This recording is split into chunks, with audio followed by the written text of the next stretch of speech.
Hello दोस्तों, स्वागत करता हूं आपका अपने यूट्यूब चैनल आर के क्लासेस 22 में।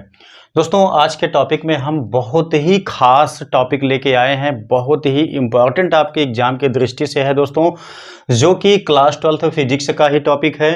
इसमें दोस्तों एक लेसन है अल्टरनेटिंग करंट, आप लोग जानते होंगे, एसी सर्किट नाम है।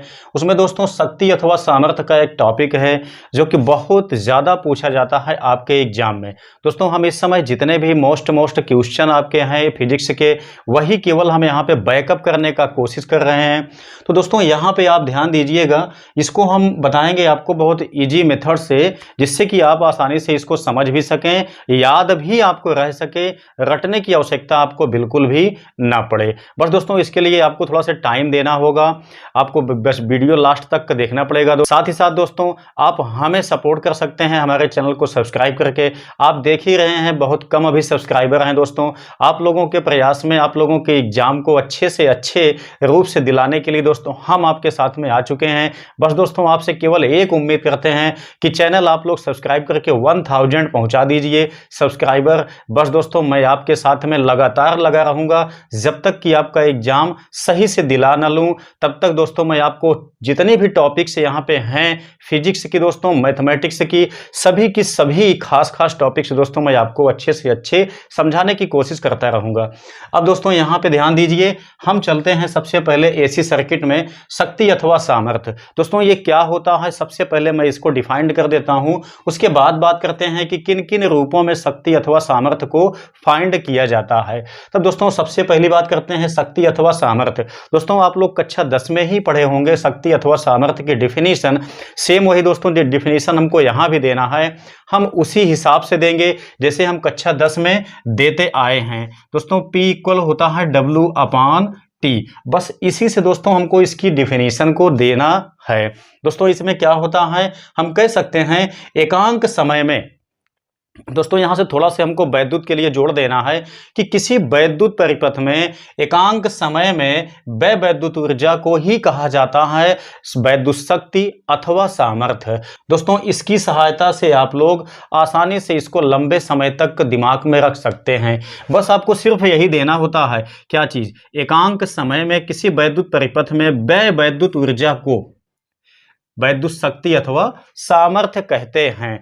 बस दोस्तों इतनी ही डिफिनीशन आपकी इसमें होती है। उसके बाद आप इसमें आगे दिखा सकते हैं कि इसका मात्रक वाट होता है, इसको P से निरूपित किया जाता है। P इक्वल इसका सूत्र बनता है W/T। दोस्तों ये जनरली सूत्र है जिसमें हम ज़्यादा कुछ एसी वगैरह का नहीं जोड़ते हैं जो सर्किट होते हैं। तब दोस्तों ये सिंपल सा ये फार्मूला आपका बन जाता है जिससे हम डिफाइंड कर सकते हैं वैद्युत शक्ति अथवा सामर्थ्य को। अब दोस्तों अल्टरनेटिंग करंट में हमको यहाँ पे शक्ति अथवा सामर्थ्य का एक्चुअल में फार्मूला निकाल के कैसे दिखाना पड़ता है, उसके लिए हम आपको यहाँ पे ले चलते हैं टॉपिक पे। आप ध्यान दीजिएगा, शक्ति अथवा सामर्थ्य दोस्तों यहाँ पे एसी सर्किट में सही तरीके से निकालने के लिए हमको यहाँ पे दो तरीके के ऑप्शंस मिलते हैं। दोनों की सहायता से हमको डिराइव करना होता है कि इनका शक्ति अथवा सामर्थ्य का व्यंजक कैसे प्राप्त होगा।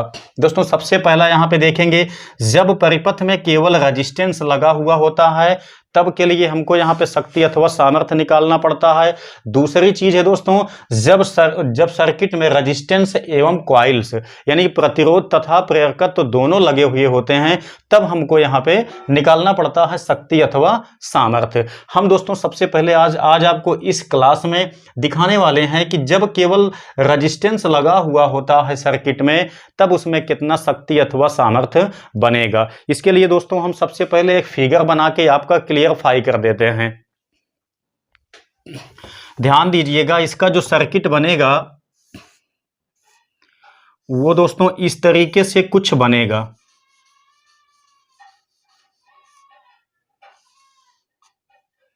ये दोस्तों आपका रेजिस्टेंस हो जाता है। इसमें आप लोग जानते हो सप्लाई स्रोत जो होता है वो एसी का होता है, डीसी का बिल्कुल नहीं होता है।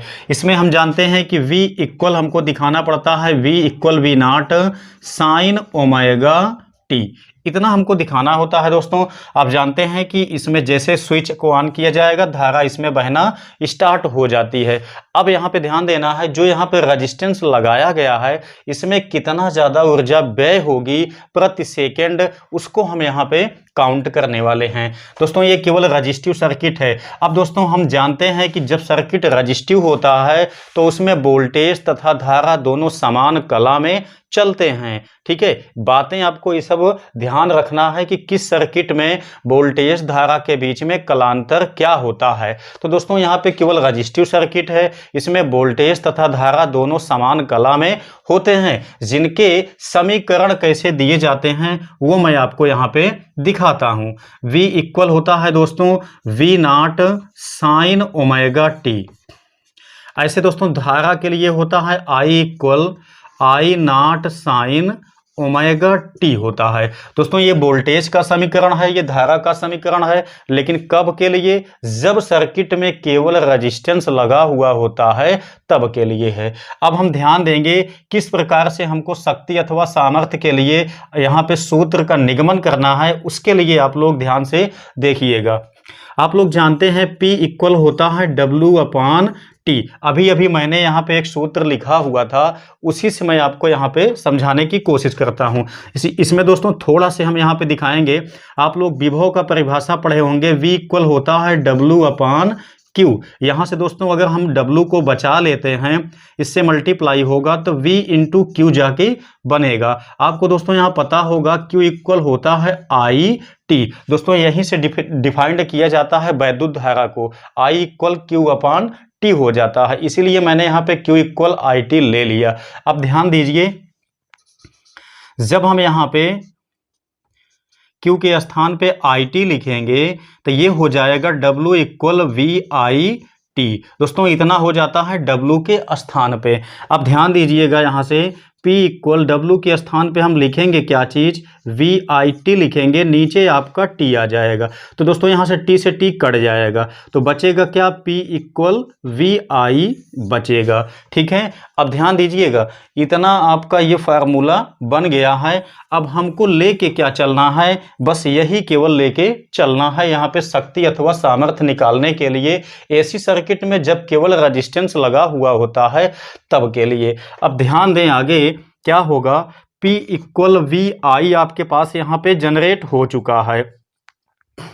अब दोस्तों V के स्थान पे हमको यहाँ पे क्या लिखना है? V नॉट लिखना है, साइन ओमेगा टी लिखना है। I के स्थान पे आप देखेंगे I नॉट, ये हो गया साइन ओमेगा टी, ठीक है। इतना आपका ये बन गया। अब इसमें आप लोग ध्यान दीजिए कि यहाँ पे हम चाहें तो V not into I not को बगल में ले सकते हैं। साथ ही साथ दोस्तों यहाँ पे साइन का मल्टीप्लाई किया जा सकता है। क्यों किया जा सकता है? इसलिए कि यहाँ पे देखेंगे तो ओमेगा टी यानी दोनों के कोण समान है, उसके बाद आपका त्रिकोणमितीय अनुपात भी समान है, इसलिए हम यहाँ पे इसका गुणा कर सकते हैं। तो ये जाकर के बनेगा साइन स्क्वायर ओमेगा टी। अब दोस्तों एक बात आप लोग को बहुत ध्यान से यहाँ पे समझना है, वही चीज़ यहाँ डेरिवेशन में सबसे खास होता है। साइन स्क्वायर ओमेगा टी का जो औसत मान होता है एक पूर्ण साइकिल के लिए, ठीक है, एक पूर्ण साइकिल के लिए। यहाँ पे ध्यान दीजिए, ये हो गया एक पूर्ण साइकिल, ठीक है। तो एक पूर्ण साइकिल के लिए साइन स्क्वायर ओमेगा टी का जो मान होता है वो दोस्तों 1/2 आता है। इतना आपको ध्यान रखना है, ठीक है। अब इसके बाद क्या होगा, इतने के स्थान पे जब हम इसको पुटअप कर देंगे तो ये जाके बनेगा 1/2। यहाँ पे देखेंगे तो V नॉट आ गया, I नॉट आ गया। अब ध्यान दें आगे क्या होगा। यहीं से दोस्तों हम क्या काम करते हैं, इसी चीज को जो आपका 1/2 है, इसको हम लिख सकते हैं V नॉट। ध्यान दीजिएगा, V नॉट अपान √2 इंटू यहाँ पे देखेंगे तो I नॉट अपान √2 लिखा जा सकता है, ठीक है। इतना बात को ध्यान में रखें। कि ये आपका जो 1/2 है, इसको हम यहाँ पे मल्टीप्लाई में √2 आसानी से लिख सकते हैं। क्यों दोस्तों? इसलिए क्योंकि यहाँ देखिए जब √2 का मल्टीप्लाई किया जाएगा तो 2 आ जाएगा। आप लोग जानते हैं कि जब अंडर रूट का मल्टीप्लाई होता है सेम नंबर पे, सेम अंक पे, तो वहां पे रूट आपका हट जाता है। तो इसलिए दोस्तों इतना बन गया आपका ये शक्ति अथवा सामर्थ्य। लेकिन दोस्तों अभी तक ये बिल्कुल कंप्लीट नहीं है। यहाँ पे ध्यान दीजिए, हम जानते हैं कि V0/√2 इज इक्वल कुछ होता है। क्या होता है दोस्तों? मैंने पिछले क्लास में एक एक सर्किट को अच्छे से क्लियरफाई किया हुआ था, जिसमें V0/R2 जो होता है ये VRMS का मान होता है। ठीक है, ऐसे यहाँ पे क्या बनेगा, ऐसे यहाँ पे जो आपका I0 बनेगा, I0/R2, ये भी IRMS का मान होता है। दोस्तों IRMS जो मान होता है ये एक हिसाब से वर्चुअल मान होता है, मतलब आभासी मान होता है। जो आपके मीटर पैमाने में वोल्टेज व धारा दिखाई देता है एक्चुअल में, वो क्या होता है, वो वर्चुअल मान ही होता है, मतलब आभासी मान, यानी कि VRMS मान ही होता है। एक्चुअल में शिखर मान नहीं होता है। मैंने आपको यहाँ पे समझाया था कि ये जो वर्चुअल मान होता है वो शिखर मान का 70.7% वैल्यू होती है। ठीक है, अब देखिए जब हमने यहाँ पे इसको सॉल्व किया तो इसके स्थान पे हम लिख सकते हैं VRMS इंटू I0/√2 के स्थान पे हम लिखेंगे IRMS। दोस्तों ये फार्मूला आपका जनरेट हो जाता है किसके लिए? शक्ति अथवा सामर्थ्य के लिए। कैसी सर्किट? जब सर्किट दोस्तों यहाँ पे रजिस्टिव होती है तब के लिए है। अब दोस्तों उम्मीद करता हूं कि ये चीजें आपके समझ में आ गई होंगी, लेकिन अभी मैं यहाँ पे रुकने वाला नहीं हूं। आपको इससे रिलेटेड कुछ क्वेश्चन बताऊंगा जिससे कि आपका इस पे मैटर जो है वो बिल्कुल क्लियरफाई हो जाए। तो सबसे पहले दोस्तों इसका हम ग्राफ बना के देख लेते हैं कि यहाँ पे शक्ति अथवा सामर्थ्य का जो ग्राफ है वो कैसे क्या बनता है। दोस्तों आप लोगों से एक रिक्वेस्ट है कि आप लोग जब भी एग्जाम में इन चीज़ों को लिखिएगा तो उसमें जितना संभव हो सके उतना फिगर बनाने की कोशिश अवश्य कीजिएगा। ठीक है, इससे क्या होता है कि आपका जब फिगर कंप्लीट होता है तो एग्जामिनर चीज़ों को अच्छे से समझ लेता है, वो ये भी समझ लेता है कि आपने जो लिखा हुआ है वो आपने अपने जानकारी के अनुसार लिखा हुआ है। ठीक है, तो आइए दोस्तों मैं आपको दिखाता हूं इसका फिगर कैसे बनेगा। उसके बाद एक क्वेश्चन के माध्यम से आपको बहुत ही कमाल की जानकारी यहां पे मैं देने वाला हूं। तो सबसे पहले यहां पे बात करते हैं, यहां पे जो इसका VRMS IRMS यानी कि रजिस्टिव सर्किट में जो पावर आपका जो लॉस होगा, जो शक्ति क्षय होगा, उसका ग्राफ कैसे बनेगा। तो यहाँ पे ध्यान दीजिए।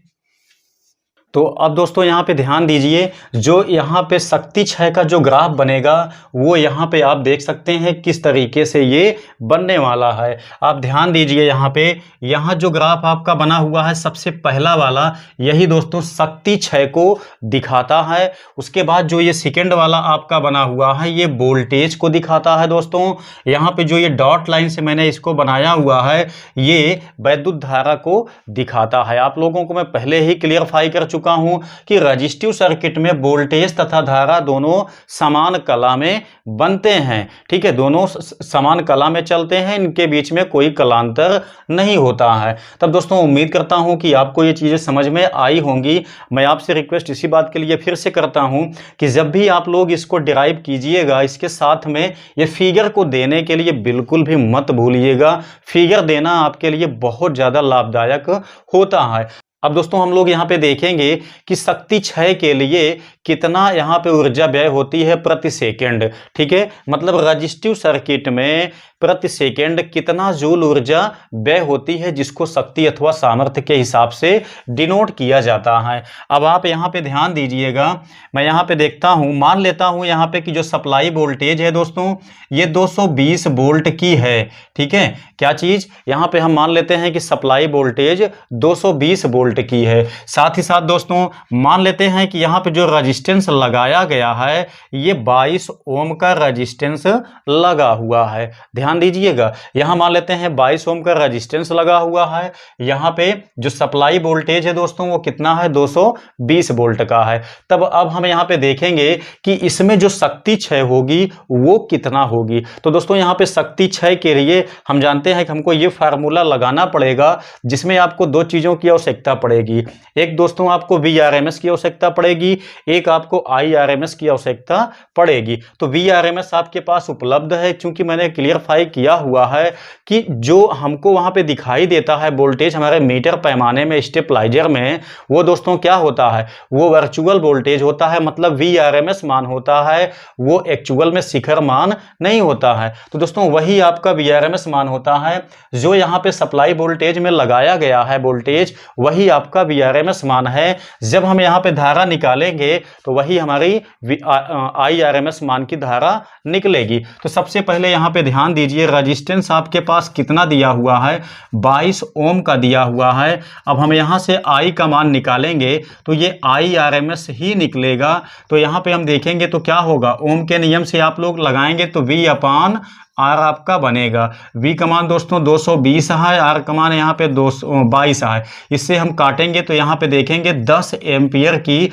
आभासी धारा इसमें बहेगी। तो दोस्तों ये भी आपका क्या है, IRMS है। ठीक है, अब यहाँ से हम देखते हैं कि शक्ति क्षय कितना होगा। तो शक्ति क्षय के लिए आप लोग यहाँ से ध्यान दीजिए, जब हम P इक्वल ये लगाएंगे तो VRMS का मान कितना दिया गया है, 220 वोल्ट दिया गया है। IRMS का मान कितना आया दोस्तों, यहाँ पे 10 एम्पियर आया हुआ है।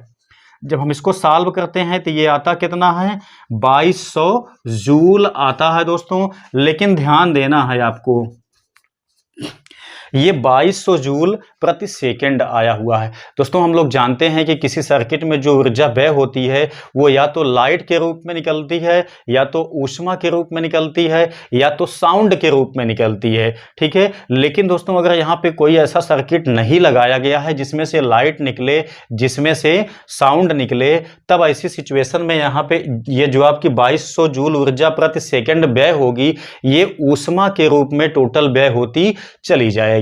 तब दोस्तों यहाँ पे आप समझ सकते हैं कि रजिस्टिव सर्किट आपका जब लगेगा तब दोस्तों वहां पे जो पावर क्षय होगा, पावर लॉसमेंट होगा, वो 2200 जूल प्रति सेकंड होगा। कब, जब मैंने यहाँ पे बताया आपको कि 22 ओम का रेजिस्टेंस लगा हुआ होगा, यहाँ पे 220 वोल्ट की सप्लाई होगी तब। अब दोस्तों अलग अलग क्वेश्चन के लिए यहाँ पे रेजिस्टेंस भी अलग अलग होगा, सप्लाई वोल्टेज भी अलग अलग होगा। जितना होगा दोस्तों उसी के अकॉर्डिंग यहाँ पे इसका ऊर्जा क्षय भी अलग अलग होगा।